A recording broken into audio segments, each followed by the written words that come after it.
Magandang umaga po, Mr. Chair, sa ating mga kagalang-galang miyembro ng Blue Ribbon Committee at sa ating mga panawin. Nandito po ako sa pagdinig ngayon ng komite para ipagpatuloy ang aking tungkulin bilang isang mambabatas at upang lumahok sa patuloy na pagdiskubre sa katotohanan sa likod ng malalang anomalya sa public works at infrastructure sa ating bansa. Sa gitna ng investigasyon ito ay ang nasabing anomalya tungkol sa flood control projects at di umano'y partisipasyon o sabuatan ng DPWH at iba pang mga opisyal na gobyerno, private contractors at miyembro ng Kongreso na isang malawakang pagnanakaw sa kaban ng bayan. Malinaw po na dahil sa ating pagsiwalat sa mga anomalyang to, sa kasamang palad tayo ay naging target ng hindi makatarungang atake, kahihiyan at mga bagay na purong kasinungalingan lamang.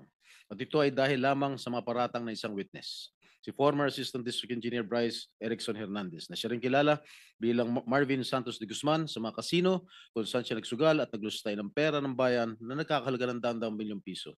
Ginawa niya lahat na ito habang pinupuno niya ang kanyang sariling bulsa at pinupundahan ang kanyang marayang pamumuhay.